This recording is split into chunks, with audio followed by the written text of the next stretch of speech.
Hello dear, welcome to my YouTube channel. ഇന്നത്തെ വീഡിയോയിൽ ഞാൻ പറയാൻ ഉദ്ദേശിക്കുന്നത് വളരെ ബേസിക്സ് ആയിട്ടുള്ള കുറച്ച് പ്രഗ്നൻസി കെയർ ടിപ്സ് ആണ്. ഇത് ഞാൻ പേഴ്സണലി ഫോളോ ചെയ്ത കുറച്ച് കാര്യങ്ങളാണ്. അപ്പോൾ അതായത് എൻ്റെ പ്രഗ്നൻസി ഒരു പ്ലാൻഡ് പ്രഗ്നൻസി ആയിരുന്നു. അതുകൊണ്ട് തന്നെ പ്രഗ്നൻസിക്ക് മുന്നേ ഞാൻ കുറച്ച് ടെസ്റ്റുകളും കാര്യങ്ങളൊക്കെ ചെയ്തിട്ടുണ്ടായിരുന്നു. കുറച്ച് വൈറ്റമിൻസ് സ്റ്റാർട്ട് ചെയ്തിട്ടുണ്ടായിരുന്നു. പിന്നെ ബേസിക്കലി എൻ്റെ ഹെൽത്ത് കുറച്ചുകൂടി ബെറ്റർ ആക്കാൻ ശ്രമിച്ചിട്ടുണ്ടായിരുന്നു. സോ അത് തന്നെ ഞാൻ കുറച്ച് കാര്യങ്ങൾ പ്രഗ്നൻസി ടൈമിലും കുറച്ച് കാര്യങ്ങൾ ഞാൻ കണ്ടിന്യൂ ചെയ്തിട്ടുണ്ടായിരുന്നു. സോ അതെന്തൊക്കെയാണ് എന്നുള്ളതാണ് ഇന്നത്തെ വീഡിയോയിൽ ഞാൻ പറയുന്നത്. ആദ്യത്തെ കാര്യം, നമ്മുടെ പ്ലാൻഡ് പ്രഗ്നൻസി ആണെന്നുണ്ടെങ്കിൽ ഇപ്പം നമുക്ക് കപ്പിൾസ് എന്തായാലും ഡിസൈഡ് ചെയ്യില്ല, നമുക്ക് ഒക്കെ ഒരു ബേബി ആവാറായി, ഇനി ഒരു ബേബിനെ അക്സെപ്റ്റ് ചെയ്യാറായി എന്ന് ഒരു കപ്പിൾ ഡിസൈഡ് ചെയ്യുന്ന സമയത്ത് തന്നെ ആദ്യം പോയി അവരുടെ ഹെൽത്ത് ഒന്ന് ചെക്ക് ചെയ്യുന്നത് വളരെ നല്ല കാര്യമായിരിക്കും. സോ ഹെൽത്ത് ബേസിക്കലി നമ്മൾ നോക്കേണ്ടത് ബ്ലഡ് ടെസ്റ്റ് ചെയ്ത് നോക്കുക, പിന്നെ ഒരു സ്കാൻ ചെയ്ത് നോക്കുക. അപ്പോൾ നമ്മളൊരു ഗൈനക്കോളജിസ്റ്റിൻ്റെ അടുത്ത് പോയിട്ട് നമ്മൾ ഇതുപോലെ ഒരു പ്രഗ്നൻസി പ്ലാൻ ചെയ്യുന്നുണ്ട്, എന്തെങ്കിലും ഹെൽത്ത് ഇഷ്യൂസ് ഉണ്ടോ എന്ന് അറിയാൻ വേണ്ടിയിട്ട് ആണ് നമ്മൾ വന്നതെന്ന് പറഞ്ഞാൽ അവർ കുറച്ച് ബ്ലഡ് ടെസ്റ്റ് അഡ്വൈസ് ചെയ്യും. സോ ഞാൻ ചെയ്തിട്ടുള്ള ബ്ലഡ് ടെസ്റ്റുകൾ മെയിനായിട്ട് തൈറോയ്ഡ് ഫംഗ്ഷൻ ടെസ്റ്റ് ചെയ്ത് നോക്കി, പിന്നെ നമ്മുടെ CBP കംപ്ലീറ്റ് ബ്ലഡ് പിക്ചർ എടുത്ത് നോക്കി, അത് ഹീമോഗ്ലോബിൻ്റെ ലെവലൊക്കെ അറിയാൻ വേണ്ടിയിട്ടായിരുന്നു.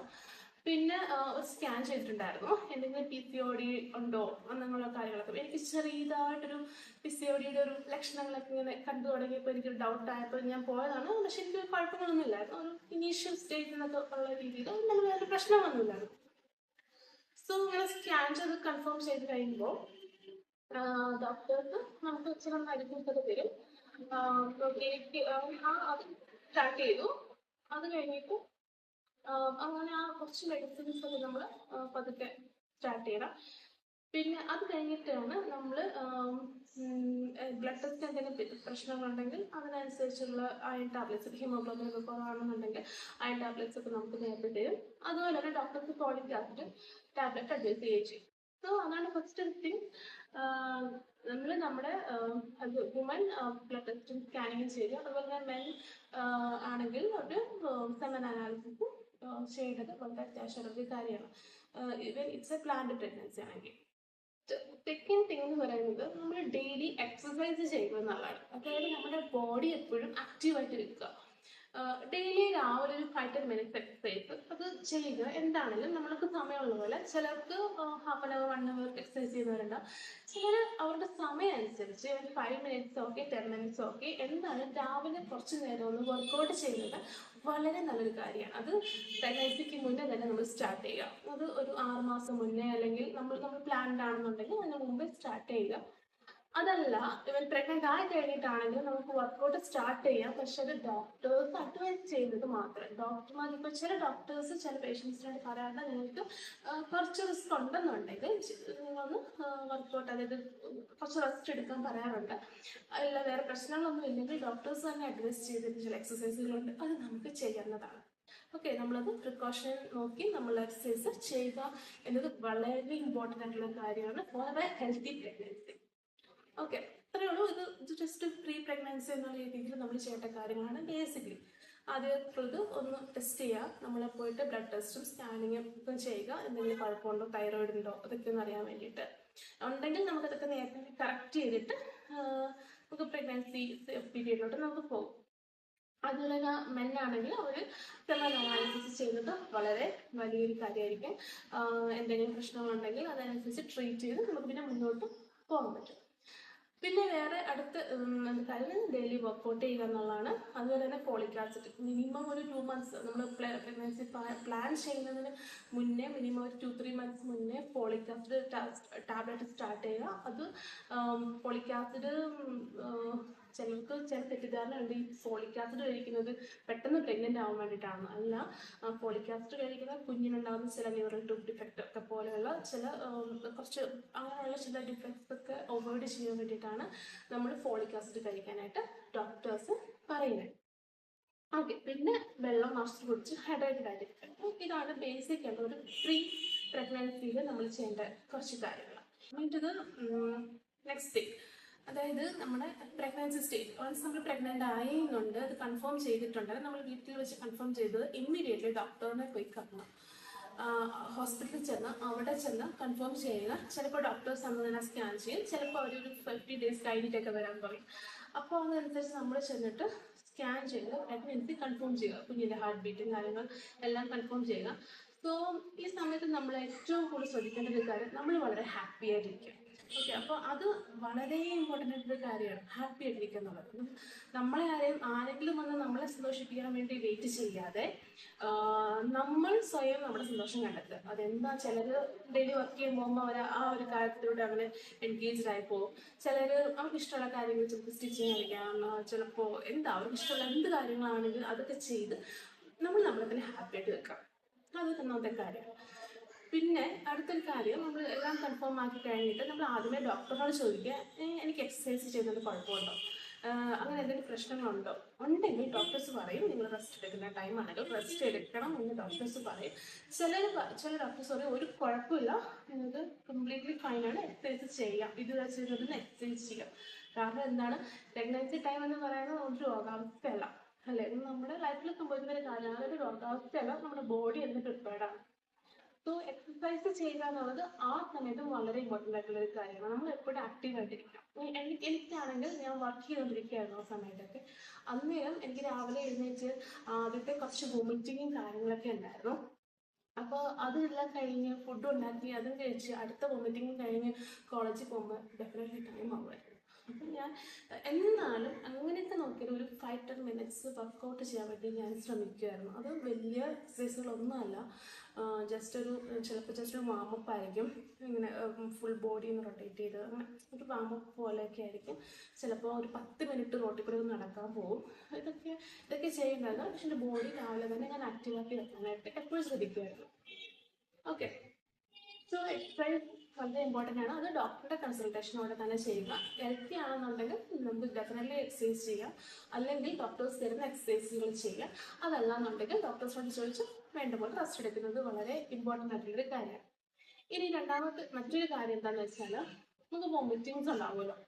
അപ്പം വോമിറ്റിങ്സ് ചിലർക്ക് നല്ല രീതിയിൽ വോമിറ്റിംഗ് ഉണ്ടാവും, ചിലർക്ക് ആദ്യത്തെ 4 മാസം വോമിറ്റിംഗ് ഉണ്ടാവും, പിന്നെ അതിൽ സ്റ്റോപ്പ് ചെയ്യും. അതിപ്പോൾ ഓരോരുത്തരുടെ അവസ്ഥ അനുസരിച്ചാണ്. അപ്പൊ എനിക്കും വോമിറ്റിംഗ് ആദ്യത്തെ 4 മാസം നന്നായിട്ടുണ്ടായിരുന്നു. ഞാൻ ചെയ്ത കാര്യം എന്താണെന്ന് വെച്ചാൽ, രാവിലെ ആദ്യമേ എഴുന്നേറ്റ് വെള്ളമൊക്കെ കുടിച്ചാൽ ഡെഫിനറ്റ്ലി ഞാൻ വോമിറ്റ് ചെയ്യുമായിരുന്നു. അതുകൊണ്ട് ഞാൻ രാവിലെ എണീക്കുമ്പോൾ കിച്ചണിൽ വന്ന് ആദ്യമേ എനിക്ക് ആ സമയത്ത് ജിഞ്ചറിൻ്റെ ഫ്ലേവർ ഭയങ്കര ഇഷ്ടമായിരുന്നു. പക്ഷെ നമ്മുടെ എന്ത് ഫ്ലേവർ എന്തൊക്കെയാണ് നമുക്ക് ഇഷ്ടമുള്ള കാര്യം നമുക്ക് മനസ്സിലാക്കുമല്ലോ ആ സമയത്ത്. സോ എനിക്ക് ജിഞ്ചറിൻ്റെ ഫ്ലേവർ ഭയങ്കര ഇഷ്ടമായിരുന്നു. സോ ഞാൻ ആ സമയത്ത് ജിഞ്ചറിട്ട് ചെറുതായിട്ടൊരു ചായ ഉണ്ടാക്കിയിട്ട്, പാലൊന്നും ഒഴിക്കാതെ ഒരു ചായ ഉണ്ടാക്കിയിട്ട് അത് രാവിലെ കുടിച്ചു. മധുരം ഉപയോഗിച്ച് ചെയ്തു. എനിക്ക് ഷുഗർ അങ്ങനത്തെ പ്രശ്നമൊന്നും ഇല്ലായിരുന്നു, അതുകൊണ്ട് ഞാൻ ലിമിറ്റഡായിട്ട് മധുരം ഉപയോഗിച്ചിട്ടുണ്ടായിരുന്നു. അത് കുടിക്കും, അതിൻ്റെ കൂടെ ഒരു ബിസ്ക്കറ്റ് എന്തെങ്കിലും കഴിക്കും. അന്നേരം അത് കഴിഞ്ഞിട്ട് കുറച്ച് നേരം കൂടെ ഒരു അരമണിക്കൂറൊക്കെ ഇരുന്ന് കഴിഞ്ഞിട്ട് പിന്നെ പോയി ബ്രഷ് ചെയ്യും. അന്നേരം എനിക്ക് ഒരുപാട് ആ ഒരു ബ്രഷ് ചെയ്യുന്ന സമയത്തൊക്കെയുള്ള ആ ഒരു പ്രഗ്നൻസിയുടെ വോമിറ്റിങ്ങിൻ്റെ ടെൻഡൻസി കുറേയൊക്കെ മാറുന്ന ഞാൻ കണ്ടിട്ടുണ്ടായിരുന്നു, ഞാൻ ശ്രദ്ധിച്ചിട്ടുണ്ടായിരുന്നു. സോ അങ്ങനെ ഒന്ന് ചെയ്ത് നോക്കാം. തുടക്കത്തിൽ ഇങ്ങനെ ഉള്ള ആൾക്കാർ, ചില വോമിറ്റിങ്ങും കാര്യങ്ങളൊക്കെ ഉള്ള ആൾക്കാർ രാവിലെ ചെറുപ്പത്തിൽ ചായയോ നമുക്ക് ഇഷ്ടമുള്ള ഏതെങ്കിലും ഫ്ലേവർ ടീയോ അല്ലെങ്കിൽ എന്താണോ, ചിലർക്ക് വെള്ളം കുടിക്കുന്നതായിരിക്കും, ഒക്കെ ചിലർക്ക് ചായ ആയിരിക്കും, എന്താണോ ഇഷ്ടം അത് കഴിച്ചിട്ട് ചെറിയൊരു ബിസ്ക്കറ്റും കഴിച്ച് കുറച്ച് നേരം കഴിഞ്ഞിട്ടൊന്ന് ബ്രഷ് ചെയ്ത് നോക്കുമ്പോൾ വലിയ വോമിറ്റിംഗ് ഒന്നും നമുക്ക് ഫീൽ ചെയ്യില്ല. അതുപോലെ തന്നെ ബ്രേക്ക്ഫാസ്റ്റ് കഴിച്ച് കഴിയുമ്പോഴും ചിലപ്പോൾ വോമിറ്റ് ചെയ്യും.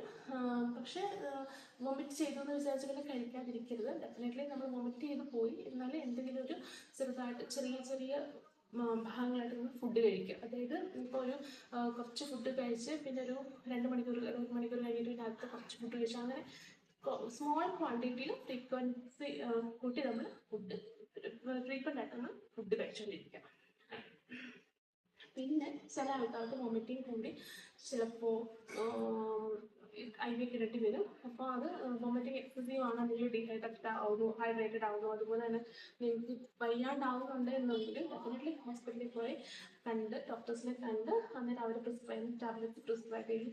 ടാബ്ലറ്റ്സ് കഴിച്ച്, അല്ലെങ്കിൽ നമ്മൾ IV ഇട്ട് എന്താണെന്ന് വെച്ചാൽ അങ്ങനെ നമ്മൾ എപ്പോഴും ഹൈഡ്രേറ്റഡ് ആയിരിക്കും ശ്രദ്ധിക്കും. അടുത്തൊരു പോയിന്റ് എന്ന് പറഞ്ഞാൽ, നമ്മൾ ശ്രദ്ധിക്കുന്ന മറ്റൊരു പോയിന്റാണ്, നമ്മൾ പ്രോപ്പർ ആയിട്ടുള്ളൊരു ഡയറ്റ് ആ സമയത്ത് നോക്കുക. ഡയറ്റ് എന്ന് പറഞ്ഞാൽ ഫുഡ് കുറച്ചല്ല, നല്ല ഹെൽത്തി ആയിട്ടുള്ള ഫുഡ് നമ്മളെ സമയത്ത് നല്ല രീതിയിൽ കഴിക്കുക. പച്ചക്കറി പഴവർഗ്ഗങ്ങൾ എല്ലാം കഴിക്കുക. കാരണം പച്ചക്കറി പഴവർഗ്ഗങ്ങൾ കഴിക്കുന്നതിൻ്റെ മെയിൻ ഒരു കാര്യം എന്ന് വെച്ചാൽ കോൺസ്റ്റിപ്പേഷൻ നമുക്ക് നന്നായിട്ട് അവോയ്ഡ് ചെയ്യാൻ പറ്റും. ആദ്യത്തെ 3 മാസം ഫുഡ് കഴിപ്പ് നല്ല ബുദ്ധിമുട്ടായിരിക്കും, എന്നാലും കുറേയൊക്കെ നമ്മൾ കഴിക്കാൻ നോക്കുക. അടുത്ത് കഴിഞ്ഞിട്ടുള്ള സെക്കൻഡ് ട്രൈമസ്റ്റേജ് ഛർദിയും വോമിറ്റിങ്ങും കാര്യങ്ങളൊക്കെ അത് കുറഞ്ഞു കഴിയുന്ന സമയത്ത് നമുക്ക് നല്ല ഫുഡ് കഴിക്കാൻ, നന്നായിട്ട് ഫുഡ് കഴിക്കാൻ പറ്റുന്ന ഒരു സമയമാണ്. അപ്പോൾ നമ്മൾ കുറേയേറെ ഫൈബേഴ്സും വൈറ്റമിൻസും ഒക്കെ ഉള്ള ന്യൂട്രിയൻ റിച്ച് ആയിട്ടുള്ള ഫുഡ് കഴിക്കാനായിട്ട് ശ്രമിക്കുക. അത് ഹോൾ ഗ്രെയിൻസ് ആയിക്കോട്ടെ, വെജിറ്റബിൾസ്, ഫ്രൂട്ട്സ് എല്ലാം തന്നെ നമ്മുടെ ഫുഡിൽ, പ്രോട്ടീൻ എല്ലാം തന്നെ നമ്മുടെ ഫുഡിൽ ഉൾപ്പെടുത്താൻ വേണ്ടിയിട്ട് നമ്മൾ ശ്രദ്ധിക്കണം. ഓക്കെ, പിന്നെ അത് ഇതുപോലെ തന്നെ കുറച്ച് ക്വാണ്ടിറ്റിയിൽ മോർ ഫ്രീക്വൻസിയിൽ നമുക്ക് ഫുഡ് കഴിക്കാം. പിന്നെ ഫുഡിൻ്റെ കാര്യം പറയുമ്പോൾ തന്നെ ആ സമയത്ത് നമ്മൾ പുറത്തുനിന്നുള്ള ഫുഡ് മാക്സിമം ഒഴിവാക്കാം. പുറത്തുനിന്ന് നമ്മൾ കഴിക്കുകയാണെങ്കിൽ തന്നെ നന്നായിട്ട് കുക്ക് ചെയ്ത ഫുഡ് കഴിക്കാം. സലാഡും കാര്യങ്ങളൊക്കെ പുറത്തുനിന്ന് കഴിക്കുന്നത് മാക്സിമം ഒഴിവാക്കുക. കാരണം നമുക്കറിയില്ല അവർ ഏത് കണ്ടീഷനിൽ എങ്ങനെയാണ് പ്രിപ്പയർ ചെയ്യുന്നത്. ഏത് ഹോട്ടലിൽ പോയാലും എത്ര വലിയ ഹോട്ടലുകളിൽ നമ്മൾ കഴിച്ചെന്ന് പറഞ്ഞാലും പുറത്തുനിന്ന് ആഹാരം കഴിക്കുന്നുണ്ടെങ്കിൽ നന്നായിട്ട് കുക്ക് ചെയ്ത് ഫുഡ് മാത്രം ചൂസ് ചെയ്ത് കഴിക്കുന്നതായിരിക്കും നല്ലത്. വീട്ടിലാണെങ്കിൽ നമ്മൾ നന്നായിട്ട് കഴുകി നമുക്ക് തന്നെ അറിയാം നമ്മൾ എത്ര പെർഫെക്റ്റ് ആയിട്ടാണ് അത് പ്രിപ്പയർ ചെയ്യുന്നത്. വീട്ടിൽ നിന്ന് നോക്കി. പക്ഷെ പുറത്തുനിന്ന് കഴിക്കുമ്പോൾ നമ്മൾ വളരെയധികം കെയർഫുള്ളായിരിക്കണം നല്ല കുക്കായിട്ടുള്ള ഫുഡ് കഴിക്കാൻ വേണ്ടിയിട്ട്. മറ്റൊരു കാര്യമാണ്, നമ്മളെപ്പോഴും ടേക്ക് കെയർ ചെയ്യേണ്ട ഒരു കാര്യമാണ്, മാക്സിമം നമ്മൾ വളരെ കെയർഫുൾ ആയിരിക്കുക. അത് ഈ പ്രഗ്നൻസി സമയത്ത് ചിലപ്പോൾ സംഭവിക്കുന്ന കാര്യങ്ങൾ, നമ്മൾ തെന്നി വീഴുക, അതുപോലെ എവിടെയെങ്കിലും സ്റ്റെപ്പൊക്കെ ഇറങ്ങുമ്പോൾ വീഴുന്നത്, അതുപോലെ എന്തെങ്കിലും വെള്ളം കിടന്നിട്ടുണ്ടെങ്കിൽ നമ്മളത് അറിയാതെ അതിൽ ചവിട്ടി വീഴുന്നത്, തട്ടി വീഴുന്നത്, അങ്ങനെയുള്ള കാര്യങ്ങളൊക്കെ ഈ സമയത്ത് സംഭവിക്കും. അതുപോലെ തന്നെയാണ് ഇൻഫെക്ഷൻസ് ഉണ്ടാകുന്നത്. പ്രഗ്നൻസി സമയത്ത് നമ്മൾ മാക്സിമം ഇൻഫെക്ഷൻസ് ഒക്കെ അവോയ്ഡ് ചെയ്ത് നിർത്തേണ്ട ഒരു കാര്യം തന്നെയാണ്. അതിനുള്ള പ്രിക്കോഷൻസ് നമ്മൾ എടുക്കണം. സോ സ്റ്റെപ്സ് ഒക്കെ ഇറങ്ങുമ്പോൾ സൂക്ഷിച്ച് പിരിച്ച് ഒക്കെ ഇറങ്ങുക. അതുപോലെ എവിടെയെങ്കിലും വെള്ളം ഉണ്ടോ, നമ്മൾ നന്നായിട്ട് കെയർഫുൾ ആയിട്ട് നടക്കാനും ഒക്കെ ശ്രദ്ധിക്കുക ആ സമയത്ത്. അത് ഇൻഫെക്ഷൻസ് അവോയ്ഡ് ചെയ്യാൻ വേണ്ടിയിട്ട് നമുക്ക് കുറേ കാര്യങ്ങൾ ചെയ്യാൻ പറ്റും അല്ലേ. നമ്മൾ ഇപ്പോൾ എവിടെയെങ്കിലുമൊക്കെ എയർബോൺ ഡിസീസുകളോ അല്ലെങ്കിൽ ചിക്കൻ ബോക്സ് ഒക്കെ പ്രഗ്നൻസി വില്ലന്മാരാണ്. അപ്പോൾ നമ്മൾ ആ സമയത്ത് എവിടെയെങ്കിലുമൊക്കെ ചിക്കൻ ബോക്സ് ഉണ്ടെന്നൊക്കെ അറിയുകയാണെങ്കിൽ ആ ഒരു രീതിയിലുള്ള എക്സ്പോഷർ കുറയ്ക്കുക. ഒരു കൂടുതൽ മാസ്ക് വെക്കുക. പ്രോപ്പറായിട്ട് ഹാൻഡ് ഹൈജീൻ ഉണ്ടായിരിക്കുക. നന്നായിട്ട് കൈയൊക്കെ വൃത്തിയായിട്ട് കഴുകിയ ശേഷം മാത്രം വായിൽ എന്തെങ്കിലും കഴിക്കാനിരിക്കുക ഒക്കെ ചെയ്യുക. പിന്നെ കുടിക്കുന്ന വെള്ളം തിളപ്പിച്ചാറ്റിയ വെള്ളം തന്നെ കുടിക്കുക. അപ്പോൾ അങ്ങനെയുള്ള കാര്യങ്ങളൊക്കെ ചെയ്യുമ്പോൾ നമുക്ക് കുറേ ഇൻഫെക്ഷൻസും കാര്യങ്ങളൊക്കെ നമുക്ക് അവോയ്ഡ് ചെയ്യാൻ പറ്റും. ഈ പനി ഒക്കെ വരാതിരിക്കാൻ വേണ്ടിയിട്ട് ഞാൻ പ്രഗ്നൻ്റ് ആയ സമയത്ത് പുറത്ത് പോകുമ്പോൾ മാസ്ക് വെക്കുമായിരുന്നു. പിന്നെ വർക്ക് ചെയ്തുകൊണ്ടിരിക്കുന്ന സമയത്താണെങ്കിലും ഞാൻ കൂടുതൽ മാസ്ക് യൂസ് ചെയ്യുമായിരുന്നു. പിന്നെ ചിലപ്പോൾ നല്ല ശ്വാസം മുട്ടുണ്ടാകുമ്പോൾ ഞാൻ റിമൂവ് ചെയ്യും. എന്നാലും പുറത്തൊക്കെ പോകുമ്പോൾ അധികം പൊടിയൊക്കെ അടിക്കാതിരിക്കാൻ വേണ്ടിയിട്ട് മാസ്ക് വെക്കുന്നത് വളരെ നല്ലൊരു കാര്യമാണ്. പക്ഷെ നമ്മളെ നല്ല രീതിയിൽ അത് ഇങ്ങനെ ഈ ഡസ്റ്റിൽ നിന്നൊക്കെ പ്രൊട്ടക്ട് ചെയ്യുമല്ലോ. എസ്പെഷ്യലി നമ്മൾ കോവിഡ് ഒക്കെ കഴിഞ്ഞപ്പോൾ മാസ്കിന്റെ ഉപയോഗം നമുക്ക് ഏകദേശം എല്ലാവർക്കും തന്നെ പറയാം. അതുപോലെ തന്നെയാണ് ഹാൻഡ് ഹൈജീൻ. നമ്മൾ പ്രോപ്പറായിട്ട് ഹാൻഡ് വാഷ് ചെയ്തതിന് ശേഷം മാത്രം നമ്മൾ ഫുഡ് കഴിക്കുക. തിളപ്പിച്ചാറ്റിയ വെള്ളം കുടിക്കുക. അപ്പോൾ നമുക്ക് കൂടുതൽ ഇൻഫെക്ഷൻസ് ഒക്കെ നമുക്ക് കുറയ്ക്കാൻ വേണ്ടിയിട്ട് പറ്റും. പ്രഗ്നൻസി സമയത്ത് കൂടുതൽ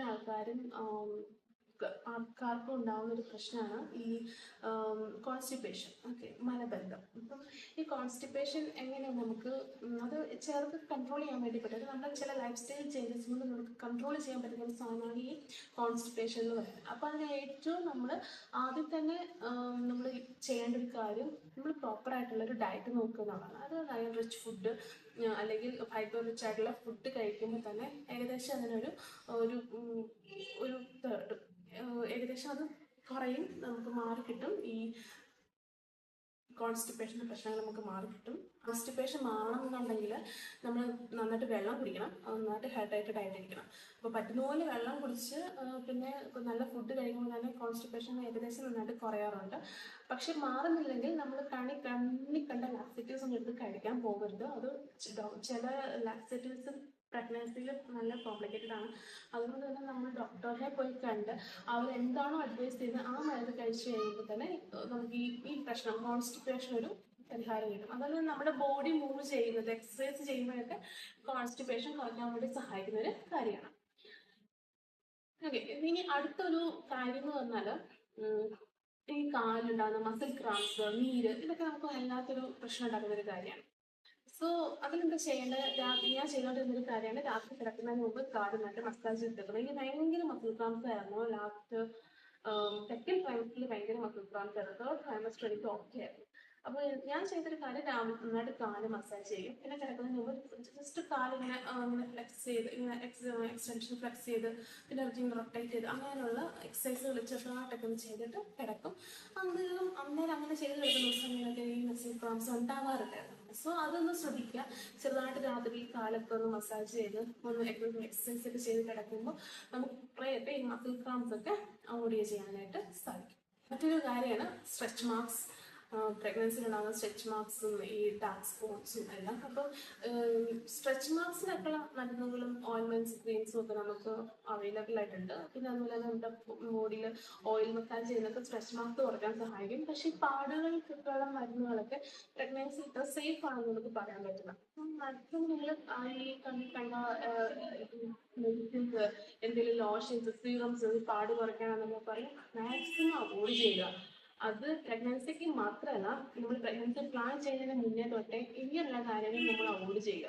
ഇപ്പോൾ ഡീമെലാനൊക്കെ തരുന്ന ആൾക്കാരൊക്കെ ആണെങ്കിൽ അതൊക്കെ ഒന്ന് മാറ്റി വെക്കുക. അത് കഴിഞ്ഞിട്ട് പിന്നെ നമുക്ക് പ്രഗ്നൻസി എല്ലാം കഴിഞ്ഞ് കഴിയുമ്പോൾ റീസ്റ്റാർട്ട് ചെയ്യാവുന്നതേ ഉള്ളൂ ഇതൊക്കെ. അപ്പോൾ ഇങ്ങനെയുള്ള ക്രീംസ് ലോഷൻസും ഒക്കെ നമ്മൾ മാക്സിമം അവോയ്ഡ് ചെയ്യാം, ഈ പാട് കുറയ്ക്കാൻ വേണ്ടിയിട്ടുള്ളതൊക്കെ. നമ്മുടെ മുഖത്ത് സേഫ് ആയിട്ടുള്ള ഒരു മോയ്സ്ചറൈസർ ഇടുക, സൺസ്ക്രീൻ ഇടുക. പിന്നെ മേക്കപ്പ് ചെയ്യുന്നവർക്ക് മേക്കപ്പ് ഒക്കെ ചെയ്യാൻ അതൊക്കെ കംപ്ലീറ്റ്ലി ഫൈൻ. പക്ഷേ സീറംസ് അതൊന്നും അധികം ഈ സമയത്ത് അത്ര നല്ല കാര്യങ്ങളായിരിക്കും. ഈ വീഡിയോ കാണുന്ന ആൾക്കാർ നിങ്ങൾക്ക് ഇഷ്ടമാകുകയാണെങ്കിൽ ലൈക്ക് ചെയ്യുകയും ഷെയർ ചെയ്യുകയും കമൻറ്റ് ചെയ്യുകയും പിന്നെ സബ്സ്ക്രൈബ് ചെയ്യുകയും കൂടെ ചെയ്യുക. ഇത്രയൊക്കെ ഉള്ളൂ ഇന്നത്തെ വീഡിയോ. എനിക്കറിയില്ല എത്ര നേരം ഉണ്ടെന്ന്. Anyway, thanks for watching. By.